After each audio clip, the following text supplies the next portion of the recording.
Hello, I'm Angelina Kelly, and today we are diving into the latest football news and transfer rumours. And joining me to get into it all is Talksport's chief football correspondent, Alex Crook. So, Crookie, Man United, as always, have been in the news. So let's kick off with Captain Bruno Fernandes. He's done an interview with Portuguese TV, and some quotes came out that I know we discussed on Inside Devils, that he said, "The club wanted me to go. I have that in my head. I told the directors this, but I think they didn't have the courage to make that decision." The second part was released last night, where he said, "I want to stay at Man United for as long as I feel desired. I would like to experience the Spanish league and fight for big titles in Italy. I have many connections to Italy. My daughter was born there. I've already thought about returning to Portugal. The first option would be Sporting." So a lot to unpack, but what is he thinking now by releasing this information? Because we know about the offer from Saudi in the summer, which he turned down. Will anyone else be back in for him either in January or the summer? Well, first and foremost, I think we should point out this is not a new interview. This was an interview that I think Bruno Fernandes did during the October international break when he was away with Portugal. So as far back as that, obviously the quotes and the audio has only just been released the day after Fernandes scored a brilliant free kick in that 4-4 draw against Bournemouth at Old Trafford on Monday. I don't think anything he said in there is untrue. It was my understanding in the summer that although Ruben Amorim came out publicly and said he wanted to keep the captain, I think the hierarchy had a slightly different opinion, thinking that at 31 years of age, if they got a big money offer from Saudi Arabia, maybe the time would be right to cash in. And obviously that's been a bone of contention with Fernandes, who I think was a lot closer than many people realised to actually signing on the dotted line with Al Hilal. It was only when his wife decided that they'd be better set to stay in Manchester that move fell away. We know there's been interest from the likes of Bayern Munich and Inter Milan in the recent past as well. And speaking to people with connections inside the dressing room at Manchester United, I think a lot of the players, a lot of Bruno's own teammates suspect that maybe this is paving the way for a departure. Not in January, I don't think, because he's such a key component for Ruben Amorim. And you look at his numbers, they're very reliant on Bruno in terms of assists and obviously coming up with the big goals as well.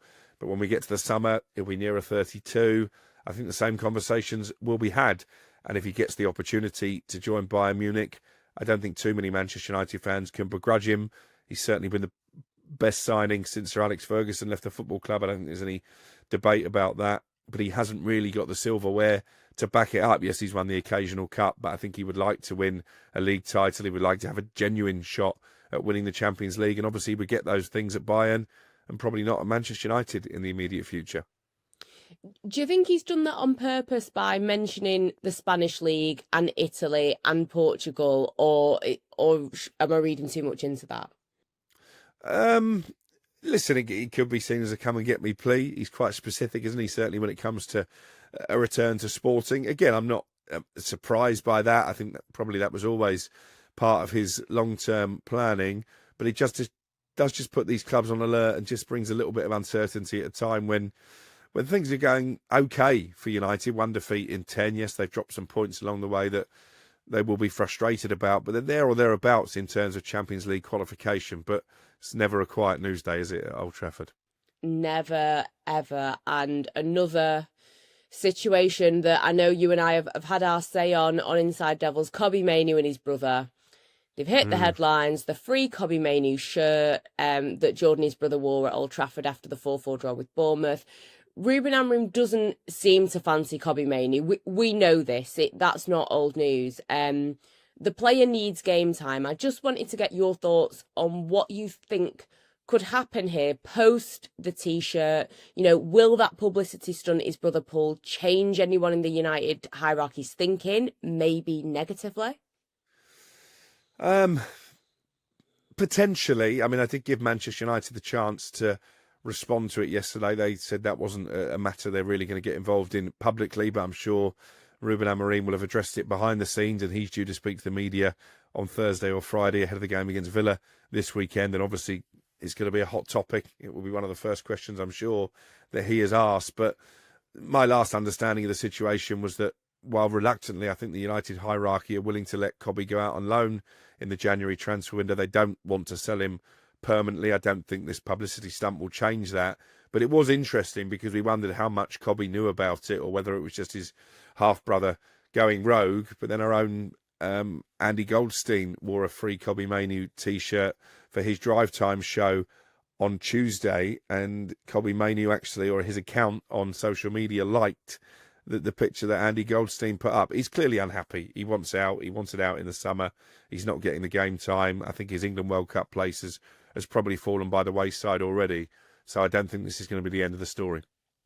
Yeah, I agree. When I heard that news about his account liking it, because you never know, people might be running his account, but even still, it's just not a good look. And I guess I was kind of hoping that he wasn't aware of the t-shirt, but maybe he was. And I just think, like, if we not learn anything from, I get people's families care, but I don't think much good comes of it. And yeah, maybe, Alejandro Garnacho's brother getting involved, he might have got his move to Chelsea, but I just think the repercussions of it, I just really don't like it. But speaking of Chelsea, obviously, Alejandro Garnacho scoring goals, but, Enzo Maresca has been saying some strange things. After the win over Everton on Saturday, he said the previous 48 hours had been the worst since he'd been at the club, didn't feel supported. Maybe he's implying by his bosses upstairs at Chelsea, but has since insisted he's happy. What's up with him here, and what does the future hold? Well, I know the Chelsea hierarchy have been taken a bit by surprise at these comments, because they don't think anything happened in those previous 48 hours in the wake of the Champions League defeat to Atalanta that was out of the ordinary. And I think there was an expectation, actually, that maybe in his pre-Cardiff City press conference this week, Maresca might climb down and backtrack and say he was just speaking emotionally in the heat of an important win against Everton. He didn't do that, so the story is still there rumbling in the background. I think it's pretty clear he wasn't having a pot shot of the media. He wasn't having to go at the fans.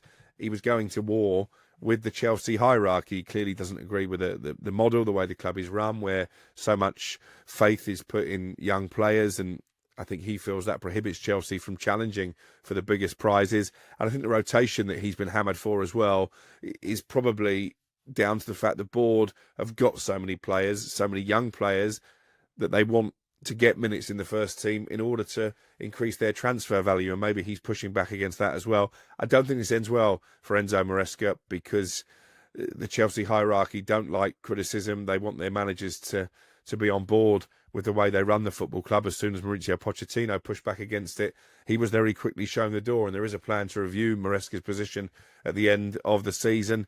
I think every defeat now that Chelsea suffer is just going to pile more pressure on him, so I'm not really sure why he's decided to go down this particular route. Yeah, it is very, very strange, isn't it? And it will be interesting to see, if he remains Chelsea manager after that review. Now, one manager who, you've mentioned in your notebook, Oliver Glasner, Crystal Palace manager. You've reported that the bosses are bracing themselves for Glasner to leave when his contract expires at the end of the season. Do you feel like he's more likely to be out the door than in? And can you tell us about any possible replacements they might be lining up?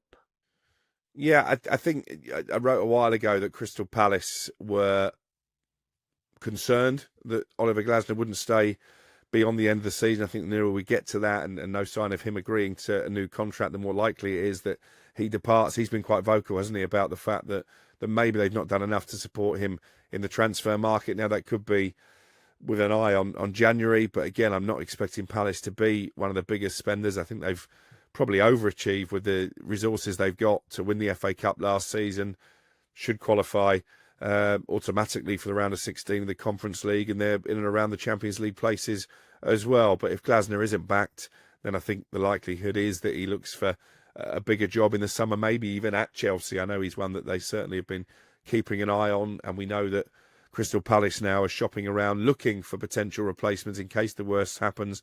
One of those is the Getafe boss, Jose Bordalas, who himself is due to become a free agent at the end of the season. There's another manager over in Spain, Rayo Vallecano's Inigo Perez, who Palace are also keeping tabs on. And Liam Rosenior, I wrote about him in the notebook last week, that a number of Premier League clubs are impressed with what he's done at Strasbourg. So, yeah, I think there's every chance at the moment that he goes, and that they are looking for a new manager. But it does seem that maybe one of those foreign appointments is more likely at this moment in time. Finally, I just wanted to end on Arsenal, because they aren't expected to do loads of business this January after a very big summer, but they've picked up a lot of injuries this season. They're going to want to try their best to avoid being the bottle jobs that everyone call them. They've recently been linked with an 18-year-old Lille midfielder, Ayoub Bouadi. Could you see them going in for him next month, or even just, bolstering their squad because of those injuries? I'm not expecting Arsenal to do much in January, to be honest. They had a big summer. I think I'm right in saying they were the biggest net spenders in the Premier League. They've got players coming back to fitness, the likes of Kai Havertz and some of the other absentees should be back very shortly. So, yeah, I think maybe you might see sort of pre-contract agreements for some of their summer targets, but I'm not expecting Arsenal to make a big splash in this transfer window. I don't think they need to be honest. The squad has been stretched by the injuries, but they've come through that pretty much unscathed. But you're not sure if they're winning the league still. City are on their heels, aren't they? They are in the rearview mirror, and Arsenal have made a habit of choking at the business end of seasons. The two painful situations for us as Man United fans, if either of those are lifting the Premier League title. But there you have it. Crookie, thank you so much for joining me. Let us know in the comments what you think about that latest news, and don't forget this video is in association with our own bookie, TalkSport Bet. Download the app or head to talksportbet.com if you want to get involved. 18+, T's and C's apply. BeGambleAware.org.